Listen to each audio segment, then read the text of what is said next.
Hello जी। जैसे कि हमें पता है कि कल पंजाब स्कूल एजुकेशन बोर्ड वालों का 10th का प्री बोर्ड्स का मैथमेटिक्स का एग्ज़ाम है। तो इसीलिए देरी ना करते हुए मैंने ये वीडियो बनाई है ताकि आप सबको जो जो इम्पोर्टेंट क्वेश्चंस थे 4 मार्क्स वाले वो आपको अच्छे से पता चल सकें, क्योंकि मुझे ऐसा लगता है कि यही जो क्वेश्चंस हैं बार बार वही रिपीट होते हैं 4 मार्क्स में, और ये थोड़े से आप समझ लीजिए एक्सपेक्टेड क्वेश्चंस हैं। तो पार्ट सी से जैसे 4 मार्क्स वाला होता है, क्वेश्चन नंबर 9 से शुरुआत होती है। जैसे अगर मैं बताऊँ आपको, पहला क्वेश्चन है, हम साथ साथ समझते जाएंगे। Like question number 9 is find whether the equation 6x² minus x minus 2 is equals to 0 has real roots और not, if so also find the roots. तो ये है कि इक्वेशन के रियल रूट्स हैं या नहीं। अगर हैं तो रूट्स फाइंड करने, अगर नहीं हुए तो रूट्स नहीं फाइंड करेंगे, है ना। तो हमें पता है कि ये बात है कि ऐसे क्वेश्चंस आ सकते हैं, 90% है, और अगर सिमिलर भी आ सकते हैं, बस ऐसा हो सकता है कि इक्वेशन चेंज हो जाए, है ना। तो ऐसे क्वेश्चंस आ सकते हैं, तो आप ध्यान से देख लीजिए। तो हेयर हमने पहले लिखा इक्वेशन क्या है, उसको कंपेयर किया ax² plus bx plus c is equals to 0। तो हमें क्या पता चला, a कितनी है हमारी 6 है, b -1 है, तो b यहाँ पे -1 है। बच्चे यहाँ पे सिर्फ 1 लिख के आ जाते हैं, माइनस को देखते नहीं हैं, यही गलती हो जाती है पूरी। और c भी कितनी है, -2, क्योंकि इस इक्वेशन से हमें कंपेयर करना है ना। तो अब क्या करेंगे, हम डिस्क्रिमिनेंट फाइंड करेंगे। हमें पता है डिस्क्रिमिनेंट का फॉर्मूला क्या होता है, b² माइनस 4ac। तो b कितनी है हमारी, -1 का स्क्वायर -4 इंटू a 6 इंटू -2। -1 का स्क्वायर 1, -6 4 ज़ा 24 इंटू -2, माइनस माइनस यहाँ प्लस हो जाएगा, 24 इंटू 2 48 आ जाएगा, 48 प्लस 1 49 आ गया, और 49 इज़ ग्रेटर देन 0। सो अगर ग्रेटर देन 0 है तो इक्वेशन के हमें पता है कि रियल रूट्स हैं, तो equation has 2 real roots. 2 real roots कैसे हैं, क्योंकि हमारी जो इक्वेशन है वो क्वाड्रेटिक इक्वेशन है, उसकी जो पावर है, जो डिग्री है, हाईएस्ट पावर है, वो 2 है, तो उसके 2 ही रूट होंगे।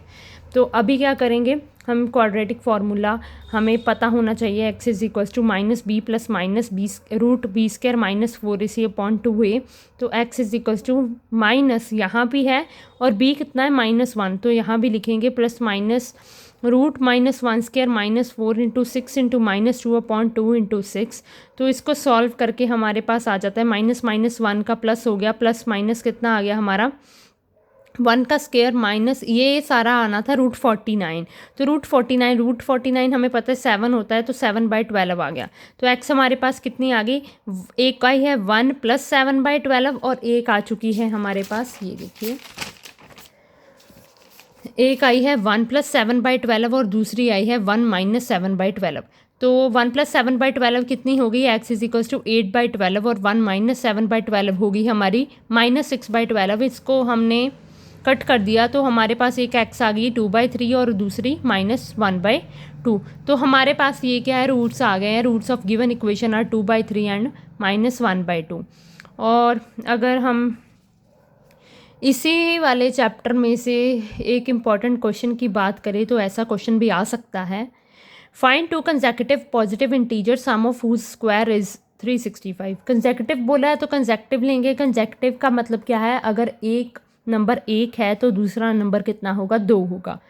तो ठीक है, तो फर्स्ट हमें पता नहीं है ना, तो इसलिए हम क्या लेट करेंगे, x लेट करेंगे, और सेकंड इंटीजर को क्या लेट करेंगे, x + 1, क्योंकि उससे एक ही हमें ज़्यादा चाहिए। अकॉर्डिंग टू क्वेश्चन उन्होंने कहा है कि पहले इंटीजर का और दूसरे इंटीजर का जो सम है, अकेले अकेले उनको जब सम है अकेले अकेले उनका स्क्वायर है, पहले उनका स्क्वायर करेंगे फिर उनका सम करेंगे, वो कितने के बराबर है, 365 के बराबर है। तो देखिए x² प्लस x प्लस 1 का whole square is equals to 365। x² आ गया, x प्लस 1 का होल स्क्वायर, यहाँ आइडेंटिटी लगेगी, a प्लस b का whole square is equals to a² plus b² plus 2ab। यहाँ a x है और b 1 है, तो x² प्लस 1 का square 1 plus 2ab, 2 into 1 into x 2x is equals to 365 आ गया। x² प्लस x² कितना हो गया, 2x², और हमारा 2x +1 365 को उधर ले गए तो -365 इज इक्वल्स टू 0 हो गया। तो यहाँ देखिए 2x² + 2x - 364 is equals to 0। हमारे पे यहाँ क्या निकल रहा था, 2 क्या निकल रहा था बाहर, तो हमने बाहर कर दिया। तो हमारे पास क्या बचा, x² + x माइनस, यहाँ से 2 बाहर निकला तो 182 इज इक्वल्स टू 0। 2 डिवाइड में चला गया तो 0/2 0 ही हो गया। तो ये बचा।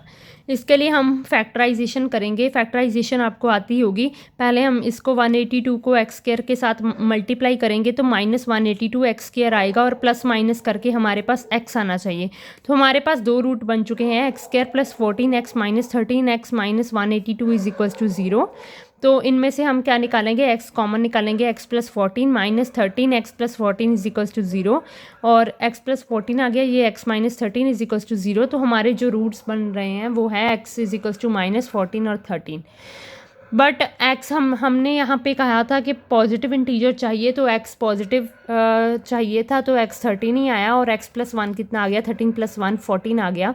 तो हमारे पास 2 जो इंटीजर्स हैं वो हैं, एक है 13 और दूसरा क्या है 14, जिनके स्क्वायर्स का साम 365 बन रहा था। तो आप यहाँ पे भी करके देख सकते हो, इनके स्क्वायर्स का साम आपका 365 ही बनेगा। नेक्स्ट हम एपी पे आ जाते हैं। ऐसे क्वेश्चंस बहुत इंपॉर्टेंट होते हैं एपी में, अरिथमेटिक प्रोग्रेशन सीरीज़ में। तो अगर हम देखते हैं the 5th term of an AP is 17, 5वीं टर्म एपी की 17 है और 9th टर्म एपी की 33 है। उन्होंने बोला है find the sum of first 15 terms of AP. उन्होंने बोला कि पहली 15 टर्म्स का सम निकालना है एपी का। तो हमारे पास ऐसा कोई एपी तो गिवन दे नहीं रखी, तो हमारे पास जो भी हिंट्स हैं गिवन दे रखा है वही हम लिखेंगे। हमें पता है A5 17 के बराबर दिया है और A9 33 के बराबर। अगर हमें पता हो हम A5 को कितना लिखते हैं, A + 4D। जब भी हम A5, जब भी हम AN आता है तो हम क्या लिखते हैं, हमें पता है ये formula AN = A + n - 1D लिखते हैं, है ना। तो n हमारे पास कितना है 5 और n - 1 क्या हो जाएगा, यहाँ पे 4 हो जाएगा। तो A5 को हम A + 4D लिख सकते हैं और कोई भी आ जाए, A9 आ जाए, A11 आ जाए, उनका एक हम नीचे वाला लेंगे। जैसे A9 है, A + 8D आ गया, A11 है, A + 10D आ गया, तो ऐसे लिख सकते हैं कोई भी हो टर्म। तो A5 को A + 4D = 17 और A9 को A + 8D = 33 लिख सकते हैं। A + 4D 17, A + 8D = 33। Elimination method लगाया, नेगेटिव नेगेटिव नेगेटिव, ये कट हो गए, ये आया -4D, इसको माइनस करके आया -16, तो माइनस माइनस कैंसिल, D आ गया 16/4 which is equals to 4। D 4 आ गया, हमने इक्वेशन नंबर फर्स्ट में पुट कर दिया इसको। तो कितना आ गया, A + 4 × 4 is equals to 17, A + 16 is equals to 17। A हमारा 1 आ चुका है। अब हमारे पास A 1 है, D कितना है हमारे पास 4। उन्होंने पहली 15 टर्म्स का सम निकालने को कहा है। तो हमें सम का फॉर्मूला पता है, Sn = n/2, 2 A + n - 1D होता है। पहली 15 का मतलब n कितना है 15 है, तो n 15 को हम पुट कर देंगे 15/2। सो 2 × 1 + 15 - 1 × 4, 15/2, 2 + 14 × 4 विच इज़ 56। इनको प्लस करके 58 आया है, इनको हमने कट कर दिया तो 29 आ गया। 15 × 29 इज इक्वल्स टू 435। सो ऐसे एपी के हमारे पास सम्स हैं जो 4 नंबर में सम ऑफ एपी आ सकते हैं, है ना। तो जो MCQs में भी क्वेश्चंस होते हैं वो फॉर्मूले पूछ लेते हैं। हमारे पास सम ऑफ nth टर्म का फॉर्मूला, जैसे AN = A + n - 1D, है ना। तो एक और पूछ लेते हैं कि अगर हमने सम निकालना हो तो हम कैसे निकालेंगे, तो उसका जो आंसर होता है वो होता है SN - SN-1, क्योंकि हमें अगर हमने कोई भी टर्म का सम निकालना है तो पहली टर्म का सम से जो दूसरी टर्म है उसके सम को माइनस करेंगे। पर इसमें ये है कि SN - SN-1 करना है। अगर S9 है तो S8 के सम को माइनस करेंगे तभी आएगा। नेक्स्ट चलते हैं हम, find the coordinates of the point which divides the line section formula. Segment joining points हमें दे रखे हैं और रेशो भी दे रखी है, तो रेशो हमने 2:3 लिख ली। ये है M1, ये है M2 और ये है A और ये है B हमने लिख लिया, इनको A B मान लिया और P हमने क्या मान लिया XY। हमें पता है सेक्शन फार्मूला क्या होता है, x = M1 x2 + M2 x1 / M1 + M2 होता है। तो हम क्या करेंगे, देखिए M1 कितना है 2 और M2 कितना है 3। ये है हमारे पास x1 y1 और ये है हमारे पास x2 y2। ठीक है जी, तो हम क्या करेंगे, यहाँ लिख देती हूँ मैं x1 y1 x2 y2। ठीक है जी, तो देखिए हमने यहाँ क्लियर हो जाएगा। M1 कितना है 2 × x2 कितना है 2 प्लस M2 कितना है 3 × x1 कितना है -3/2 + 3 हो गया। तो इसको सॉल्व करके हमारे पास -1 आ गया। और ऐसे सिमिलरली y का फॉर्मूला होता है M1 y2 + M2 y1 / M1 + M2, तो इसको भी हमने सॉल्व कर लिया। देखिए M1 is 2 y2 is 5 plus M2 is 3 and y1 is 4/2 + 3, 10 + 12/5 is equals to 22/5। तो कोऑर्डिनेट्स ऑफ द पॉइंट हमारे आ चुके हैं P के -1 और 22/5। और इसी के साथ हमें डिस्टेंस फार्मूला का क्वेश्चन, ये बहुत इंपॉर्टेंट क्वेश्चन है जो पूछा जाता है अक्सर। तो देखिए find the points on the x axis which are equidistant from points 3, 4 and 2, 3। तो हमें ऐसा पॉइंट फाइंड करना है। हमें पता है एक्स एक्सिस पे पॉइंट होगा अगर, तो उसके कोऑर्डिनेट्स क्या होंगे। अगर एक्स एक्सिस पे पॉइंट है तो उसके कोऑर्डिनेट्स होते हैं x, 0, क्योंकि y का तो कोई काम ही नहीं रहा, तो y 0 हो गया। और उसके बाद अगर y एक्सिस पे पॉइंट है तो y एक्सिस पे पॉइंट कोऑर्डिनेट्स उसके होंगे 0, y, क्योंकि एक्स एक्सिस का काम फिनिश है तो वो 0 हो गया।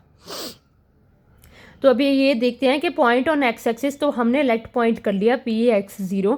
हमें इक्वी डिस्टेंट इन पॉइंट से करना है, तो इक्वी डिस्टेंट के लिए हम क्या करेंगे, AP = BP by distance formula लगाएंगे। डिस्टेंस फार्मूला हमें पता है √x2 - x1 square plus y2 - y1 square is, है ना, यहाँ पे भी यही लगाएंगे। तो यहाँ पे अगर माने हम x2, अगर हमने ये माना x1 y1 x2 y2, x2 3 - x का स्क्वायर प्लस 4 - 0 का स्क्वायर, यहाँ 2 - x का होल स्क्वायर प्लस 3 - 0 का होल स्क्वायर, इनके रूट है। रूट वैसे भी कट जाएंगे यहाँ पे, तो हमने लिखा नहीं। 3 - x का whole square plus 4 square 16, 2 - x का होल स्क्वायर प्लस 9। तो 9 प्लस इन पे फॉर्मूला लगा a - b का whole square, a² + b² - 2ab, a² + b² - 2ab plus 16 ऐसे रह गया, a² + b² - 2ab प्लस 9। तो x² यहाँ पे कट गए, इनको हमने प्लस कर लिया, 16 + 9 को 25 आ गया और -4x + 13 आ गया। ये जो हम x वाला है वो इधर ले गए, तो आ गया -6x + 4x = 13 - 25। तो ये आ गया -2x = -12, ये कट के x6 आ गया। तो हमारे पास x6 आ गया, तो पॉइंट हमारा P हो गया 6, 0। तो ये था हमारा कोऑर्डिनेट ज्योमेट्री का जो क्वेश्चंस थे। आगे एक ट्रिग्नोमेट्री का क्वेश्चन है, वो बहुत इंपॉर्टेंट है। ये क्वेश्चन अक्सर देखने को मिलता है, तो अगर आप देखिए तो प्रूव करने को कहा गया है cos A / 1 + sin A + 1 + sin A / cos A = 2 secant A। तो लेफ्ट हैंड साइड इसकी लेंगे, लेफ्ट हैंड साइड लेके हमने कुछ नहीं किया, सिर्फ एलसीएम लिया। 1 + sin A × cos A, यहाँ पे आ गया cos स्क्वायर A और यहाँ पे आ गया 1 + sin sin A का होल स्क्वायर। तो cos स्क्वायर A प्लस यहाँ पे A + B का होल स्क्वायर लगा देंगे, a² + b² + 2ab, 2 × 1 × sin A, 2 sin A बन गया और 1 + sin A × cos A।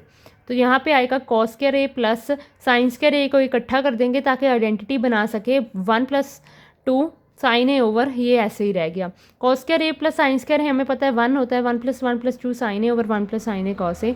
1 + 1 2 हो गया, 2 + 2 sin A, ये ऐसे ही रह गया। 2 हमने कॉमन निकाल लिया, बचा क्या 1 + sin A over 1 + sin A cos A। 1 + sin A 1 + sin A हमारे पास कट गया, तो ये बचा 2 ओवर cos A। ये आ गया हमारे पास 2 secant A। तो ये हमारी right hand side I. 2 secant A कैसे आया, क्योंकि 2 ओवर cos A था, 1 / cos A secant A होता है, इसका रेसिप्रोकल होता है। तो 2 सेकेंड आ गया, ये हमारी राइट हैंड साइड आ गई, तो हैंस हमने प्रूव कर दिया। तो ये थे हमारे कुछ 4 नंबर के इम्पॉर्टेंट क्वेश्चंस, एक्सपेक्टेड क्वेश्चंस जो कि कल के पेपर में आ सकते हैं। तो आप प्लीज़ इनको तैयार कर लीजिए।